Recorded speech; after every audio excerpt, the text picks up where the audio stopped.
ಗುಡುಗು ಸಿಡಿಲಿನ ಅಬ್ಬರಕ್ಕೆ ಹೃದಯಾಘಾತವಾಗಿ ಶಿಕ್ಷಕ ಸಾವನ್ನಪ್ಪಿದ್ದಾನೆ. ದಾವಣಗೆರೆಯ ಮಲೆಕುಂಬಳಕ್ಕೂರು ಗ್ರಾಮದಲ್ಲಿ ನಡೆದಿರುವಂತಹ ಘಟನೆ ಇದು.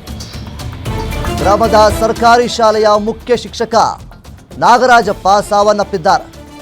ನಿನ್ನೆ ರಾತ್ರಿ ಗುಡುಗು ಸಿಡಿಲು ಸಹಿತ ಅಬ್ಬರಿಸಿದಂತಹ ಮಳೆಗೆ ಈ ಒಂದು ದುರ್ಘಟನೆ ಸಂಭವಿಸಿದೆ. ಮನೆ ಮುಂದೆ ನಾಗರಾಜಪ್ಪ ನಿಂತಿದ್ದ ವೇಳೆ ಗುಡುಗು ಸಿಡಿಲು ಪ್ರಾರಂಭವಾಯಿತು. ಸಿಡಿಲಿನ ಆರ್ಭಟಕ್ಕೆ ಹೃದಯಾಘಾತವಾಗಿ ಸಾವನ್ನಪ್ಪಿದ್ದಾರೆ ಶಿಕ್ಷಕ.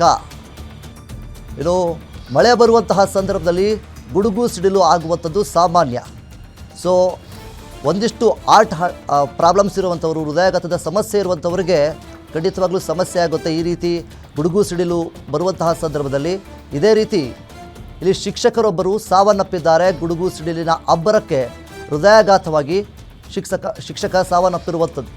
ಇದು ದಾವಣಗೆರೆಯ ಮಲೆಕುಂಬಳೂರು ಗ್ರಾಮದಲ್ಲಿ ನಡೆದಿರುವಂತಹ ಘಟನೆ. ಸರ್ಕಾರಿ ಶಾಲೆಯ ಶಿಕ್ಷಕರಾದಂಥವರು ನೀವು ದೃಶ್ಯಾವಳಿಗಳಲ್ಲಿ ಗಮನಿಸ್ತಾ ಇರ್ಬೋದು.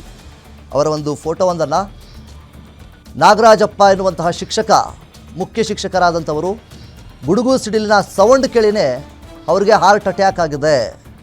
ನೋಡಿ, ಗಾಳಿ ಮಳೆ ಬರುವಂಥದ್ದು ಸೆಕೆಂಡ್ರಿ. ಮೊದಲನೇದಾಗಿ ಏನು ಗುಡುಗು ಸಿಡಿಲು ಬಡಿಯುವಂತಹ ಆತಂಕದ ಒಳಗಡೆ ಇವರು ಹೃದಯಾಘಾತಕ್ಕೆ ತುತ್ತಾಗಿದ್ದಾರೆ. ಏನೋ ಮನೆ ಮುಂದೆ ಬಂದು ಸುಮ್ಮನೆ ನಿಂತ್ಕೊಂಡಿದ್ರು. ಅಂತಹ ಸಂದರ್ಭದಲ್ಲಿ ಗುಡುಗು ಸಿಡಿಲು ಬರುವುದಕ್ಕೆ ಶುರುವಾಯಿತು. ಮಳೆ ಬರುವಂತಹ ವಾತಾವರಣ ಸೃಷ್ಟಿಯಾಗಿತ್ತು ಅಷ್ಟೊತ್ತಿಗೆಲ್ಲ.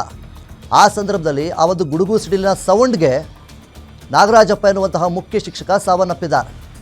ಇದು ನಿನ್ನೆ ರಾತ್ರಿ ನಡೆದಿರುವಂತಹ ಘಟನೆ ಇದು.